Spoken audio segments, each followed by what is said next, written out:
Vull començar la meva intervenció amb un record, i amb un record a les víctimes mortals, a les persones ferides, a les persones que han perdut la casa, els béns, el dolor de les alcaldesses, dels alcaldes, dels regidors, de les regidores, dels veïns, de les veïnes, de tota la gent de l'Alt Empordà, per aquest patrimoni que trigarem anys en recuperar. I vull transmetre també el meu reconeixement a les persones, als professionals, als voluntaris que han estat treballant dies sobre el terreny, que encara treballen avui sobre el terreny. Dit això, vull explicar com arribem a aquest ple, perquè és important saber-ho. Arribem a aquest ple després de conèixer un fet molt greu, vostès ho saben, relacionat amb el cas Palau, que afecta, en aquest cas, el seu partit, el de Convergència Democràtica. Arribem a aquest ple després de la proposta negativa entorn al voler parlar d'Eurovegas, i nosaltres ho diem perquè creiem que sobretot cal donar explicacions. La millor manera de convèncer els que no creuen que aquest ple és prioritari és entendre precisament que s'ha de parlar de totes les qüestions que afecten el país. I malgrat tot, nosaltres estem aquí, parlant del pacte fiscal com no pot ser d'una altra manera. Dic això perquè crec que és important que el ple l'ubiquem, i l'ubiquem en el context en el que estem. Aquest ple d'avui havia de ser un dels moments àlgids de la legislatura. Després d'un primer any d'ajust, aquest ajust havia de servir per sortir de la crisi, per calmar els mercats, per estabilitzar les finances. Aquest pacte fiscal havia de ser la pedra filosofal a partir de la qual sortir de la crisi. Però la realitat és ben diferent a l'escenari que el president, potser a l'inici de la legislatura, s'havia imaginat. Vostès ho van fiar tot al pacte fiscal, millor dit, a les retallades primer i al pacte fiscal després. I nosaltres els vam dir que parléssim del pacte fiscal, i tant. Però al costat li vam dir, parlem d'una altra cosa, d'un consens encara més bàsic, del pacte social. D'un pacte social per encarar el principal problema del país, l'atur. D'un pacte social contra les polítiques d'austeritat, per preservar les polítiques socials, els serveis públics, la salut, l'educació. D'un pacte social per anar amb un plantejament conjunt de les forces polítiques catalanes al costat del govern a Madrid i a Brussel·les per dir prou aquestes polítiques de retallades.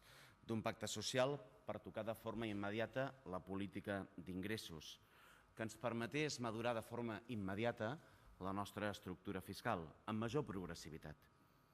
D'un pacte social que li digués a l'Estat que no podíem reduir el dèficit molt més la Generalitat que l'Estat, quan la Generalitat era la que s'encarregava de la major part de la despesa.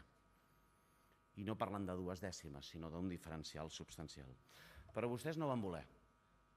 No van voler fer aquest front contra l'austeritat, aquest pacte social. Ahir el conseller Mas-Colell deia el problema és que l'austeritat mata el pacient, massa tard per reconèixer-ho. I avui, lamentablement, el que ens trobem és que el pacte social no van entrar i ho van fiar tot al pacte fiscal. Portem 3 onades de retallades, estem a punt d'entrar en la 4ª onada de retallades i la realitat, la crua realitat és que avui aquestes polítiques no ens duen enlloc. No ho dic jo, ho diuen totes les dades. La desigualtat, la pobresa, les finances de la Generalitat evidencien que aquest no és el camí. No és que les retallades no serveixin per sortir de la crisi, és que les retallades ens enfonsen encara més. Ens fan entrar en una recaiguda. I és segurament això que fa que en el moment més àlgid de la legislatura, que havia de ser aquest ple, avui tinguem tots, i estic segur que també els diputats i diputades de Convergència i Unió i el propi govern, un regust amarg. Un regust amarg perquè avui, precisament, el moment més àlgid de la legislatura s'ubica en un dels moments més durs, precisament, que hem viscut en els darrers temps. I per això nosaltres, que diem sí al pacte fiscal, li diem, president Mas, que és hora que encarin ja d'una vegada per totes el pacte social. Dic això perquè ahir mateix el seu govern afirmava que es podia acollir el fons establert per l'Estat per salvar les comunitats autònomes. I aquesta coincidència del pacte fiscal avui, del seu anunci d'ahir, fa precisament que aquest regust amarg s'accentui i s'accentuï perquè és en el moment en què estem. Entre el projecte de la transició nacional i l'acceptació sumissa de That is life, així és la vida, vostès han optat. That's life, així és la vida. I per molt que s'encaparrin a imitar el senyor Montoro dient que no és un rescat, que és un, com li diuen, crèdit ICO 4, la realitat és que estem davant d'un rescat que limitarà la capacitat d'emetre crèdits, que tornarà a un escenari de representar un nou ajust i que qui supervisarà els comptes de la Generalitat serà el ministre, o com li deien la setmana passada, el Macarra? No, el ministre Montoro en aquest nou escenari. Per això li dic que si no volem acabar fent els papers dels músics del Titanic, que tocaven música mentre el vaixell s'enfonsava, els hi diem, sí, encarem el pacte fiscal. Nosaltres l'hem encarat, president, però encarin d'una vegada per totes el pacte social. Creiem que avui el millor rescat que podria rebre el país és que els partits polítics parlessin de com aconseguim el pacte social, que el millor rescat seria dir-li a l'Estat que ens pagui el que ens deu, que el millor rescat és recuperar l'impost de successions i demanar més a qui més té i a qui més especula, que el millor rescat seria, per fi, que arribéssim al consens que en polítiques d'austeritat i de retallades no es va enlloc. Entro ja en matèria entorn al pacte fiscal, perquè sigui com sigui, nosaltres el que creiem és que tenim una bona notícia. Una bona notícia amb el pacte fiscal. I miri, els hi dic, entre altres coses, perquè nosaltres no arribem de nou a parlar del pacte fiscal avui en aquest ple o en aquesta legislatura. Iniciativa per Catalunya Verds Esquerra Unida en el seu programa, des de fa molts anys amb els nostres congressos, parlem del concert econòmic solidari, perquè entenem que cal recaptar tots els impostos i que a la vegada això ha de ser compatible amb un model de solidaritat amb la resta de l'Estat. Allò és el que sempre hem reivindicat. I és des d'aquesta coherència històrica la que ens legitima per ser crítics davant de posicionaments electoralistes o per alertar quan aquest tema s'utilitza com a cortina de fum per tapar determinades polítiques. De fet, havent donat suport al model de finançament del 2009, és el que ens dona també autoritat per reclamar que avui és l'hora que totes les forces polítiques que reclamen del catalanisme estiguem també en aquest acord.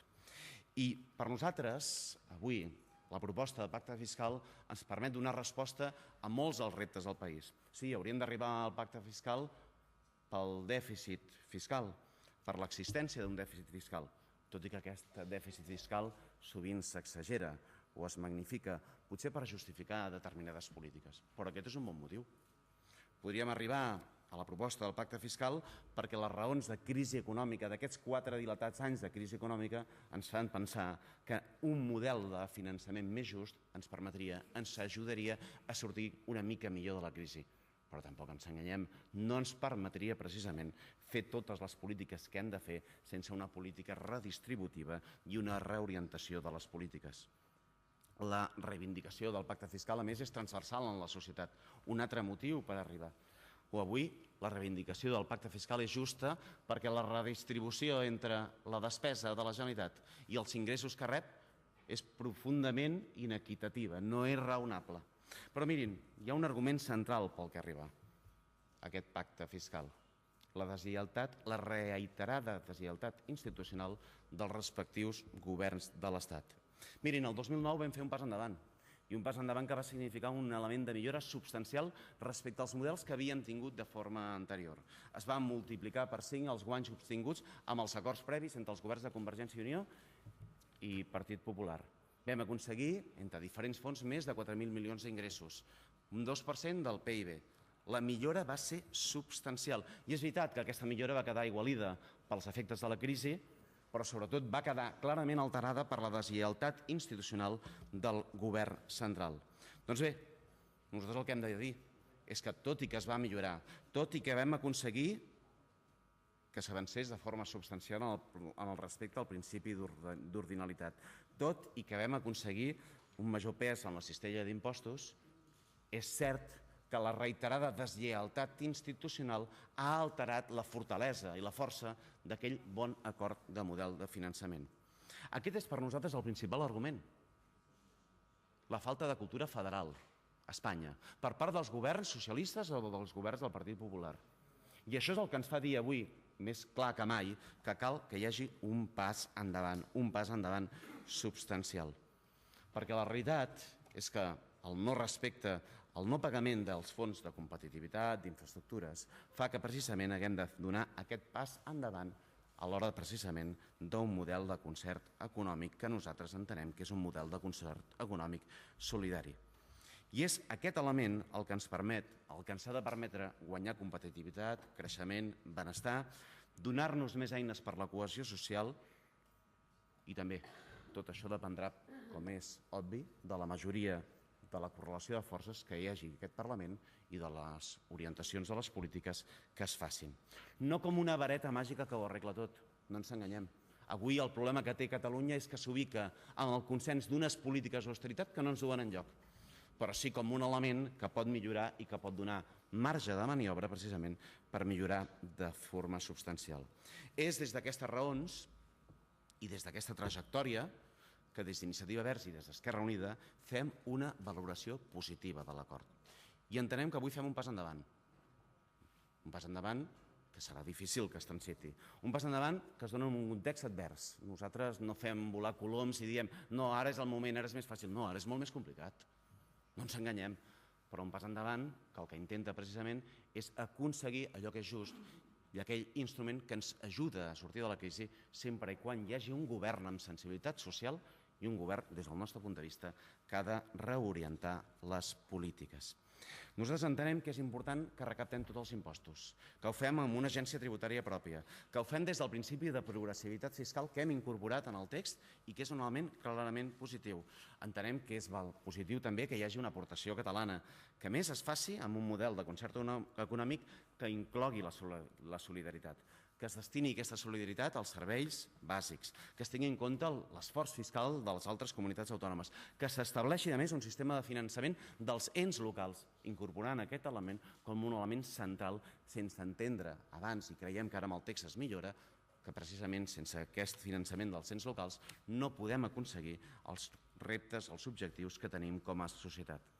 Però de la mateixa manera, haig de dir que no hem aconseguit un dels nostres principals objectius. Vostès ho saben. Nosaltres volíem aconseguir que la millora del finançament anés associada, es comprometés a millores en les polítiques socials.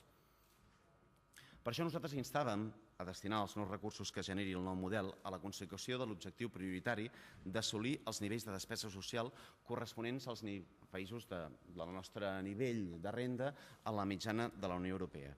I volíem una clàusula per evitar una cosa molt simple, que la millora del finançament servís per després baixar impostos. Em diran, per què estan obsessionats amb això? Perquè som gat escaldat, perquè sabem de l'experiència que després de reiterades millores en el model de finançament hi havia un grup, i concretament un diputat al Congrés dels Diputats, que sempre presentava esmenes per baixar impostos o per aprovar instruments que permetessin l'elusió fiscal. I aquest grup i aquest diputat eren de Convergència i Unió. Volíem garanties que el pacte, per tant, servís per fer polítiques socials. I haig de dir que hem treballat, que vam fer propostes, que el govern va fer una proposta i que finalment no hi ha hagut acord. Per què hem preferit que no hi hagués acord a que hi hagués un mal acord? Per una raó molt simple. Perquè per nosaltres, en aquest context, quan vostès parlen de les lleis d'estabilitat pressupostària, fins i tot quan vostès utilitzen l'expressió de l'equilibri pressupostari, de les polítiques d'equilibri pressupostari, sempre ens acabem trobant amb aquell subterfugi que serveix perquè al final el que ens trobem és en un escenari de retallades i no de progrés social, no de polítiques socials. És per això que finalment no hi ha hagut acord. Preferiríem que no hi hagués un text a que hi hagués un mal text. Però sigui com sigui, nosaltres el que entenem és que finalment, en l'acord, amb la proposta, el que tenim és una proposta per avançar i que s'utilitzarà bé o malament en funció de la correlació de forces que hi hagi en aquest Parlament. Nosaltres creiem que avui no hi ha projecte nacional sense cohesió social i que, per tant, avui el projecte nacional del país està més afectat que mai, i no només per les onades recentralitzadores que venen d'Espanya, que també, sinó per la profunda fractura social, no el risc, la fractura social real que avui hi ha al país. És per això que entenem, en definitiva, que aquest ha de ser un instrument, no l'únic, al servei de la gent. Haig de dir-los, per últim, respecte al pacte fiscal que nosaltres encararem aquest procés amb una actitud d'honestedat, de claredat en el procés i de coherència. D'honestedat perquè des d'Iniciativa Verds i d'Esquerra Unida estem compromesos en què les passes endavant i significatives les fem sense reproduir errors del passat, sense actituds obstruccionistes com les que Convergència i Unió va tenir a l'oposició quan parlaven, per exemple, del pacte fiscal que es va negociar entre el govern anterior i el govern de l'Estat. Per evitar també picabaralles estèrils o un debat allunyat de la ciutadania que generi més frustració, per caure en el joc estèril o tacticista. Nosaltres tindrem, per tant, aquesta actitud d'honestedat. Demanarem claredat en el procés i, per tant, que el procés sigui net, que sigui clar, que hi hagi terminis. I demanarem coherència. I coherència per una raó. Perquè aquest procés l'encarem en un marc, en un context, on les onades recentralitzadores són extraordinàries, senyor Mas, i vostè ho sap. I on l'actitud del govern és carregar-s'ho tot. De fet, la dreta aprofita per carregar-s'ho tot i la dreta espanyola aprofita per carregar-se precisament els models d'autogovern, les quotes d'autogovern que hem aconseguit. I per nosaltres aquesta coherència que exercirem, que exercim al Congrés dels Diputats, també els demanarem a vostès. Perquè no es pot demanar pacte fiscal i, en canvi, restar impassible davant de les onades recentralitzadores que aprova el govern de l'Estat, sigui amb la llei d'estabilitat pressupostària o amb els reiterats mals repartiments del dèficit. Acabo, presidenta, si em permet un minut i mig, amb una última reflexió. Ja tenim el pacte fiscal, senyor Mas, ja el tenim. I el pacte fiscal, en el millor dels casos, arribarà d'aquí 2 anys, en el millor dels casos. La qüestió és si podem esperar més el pacte social, el pacte de redistribució, el garantir, en definitiva, que hi ha un esforç de qui més té per garantir les polítiques de cohesió que avui necessitem. Per dir-ho en positiu, avui més que mai necessitem estar al costat dels sindicats, de les entitats socials, entenent que cal un pacte social, perquè aquesta és una emergència social, però sobretot és una emergència nacional, president. I per tant li diem que ens hem posat ja d'acord, hem estat a l'alçada amb la proposta a mig termini, pacte fiscal, però que ara a vostès els toca apostar a l'alçada en la proposta a curt termini, el pacte social. I per tant, que a partir d'avui la pilota més que mai està en la seva taulada, perquè vostès no poden continuar fiant-ho tot el que passarà d'aquí 2 anys sense entendre que ja i de forma immediata han d'entrar en un pacte social que obri la porta a recuperar ingressos, successions, patrimoni, grans fortunes, nuclears, a redistribuir abans que retallar.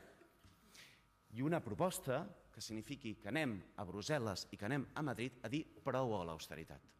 Vostè ha dit, volem saber on va Espanya. Vostè ha dit, la zona euro està en crisi. Doncs bé, nosaltres volem dir i volem saber on va Catalunya. I volem que el nostre president deixi de passejar-se pel món presumint que és l'alumne més avantatjat de les retallades i volem que comenci a anar pel món a dir que en aquest país, Catalunya, que en aquest sud d'Europa diem prou a les retallades perquè ens està asfixiant. La pilota del pacte social, la pilota de dir prou a la política de retallades està avui a la seva taulada. Segona última reflexió, presidenta. Tenim pacte fiscal, però vostès ho saben. Tenim pacte fiscal amb un marc on estem molt segrestats per les polítiques pactades entre el Partit Popular i Convergència i Unió. I l'exemple paradigmàtic és la llei d'estabilitat pressupostària. L'exemple paradigmàtic és que aprovem el pacte fiscal a les portes d'un dels majors retrocessos en matèria d'autogovern pel possible rescat. I és aquí on els diem que nosaltres està bé que pactem la política virtual, el pacte fiscal, bàsicament l'hem pactat Convergència i Unió, Esquerra Republicana i Iniciativa Verds Esquerra Unida. Però que la realitat és que la política real, la real, la que afecta la vida de la gent, la pacten amb el Partit Popular. És així, no passa res, és així. Els dic per una raó, perquè rectifiquin, no perquè continuïn mantenint-se en l'error. Acabo ja amb una última reflexió ultimíssima. Vostès saben que el meu grup en aquest Parlament ha adoptat sempre per avançar en l'autogovern. I sempre hem estat present, sempre, amb els avenços de l'autogovern. Però també els dic que nosaltres estarem al front si continuen mantenint una política fracassada, que són les polítiques de retallades, de sacrificis per la majoria i manteniment dels privilegis per uns pocs. Des d'aquest compromís, nosaltres encarem el procés que avui s'obre amb l'honestedat, la claredat i la coherència que esperem convertir amb vostès amb el pacte al que avui hem arribat. Gràcies.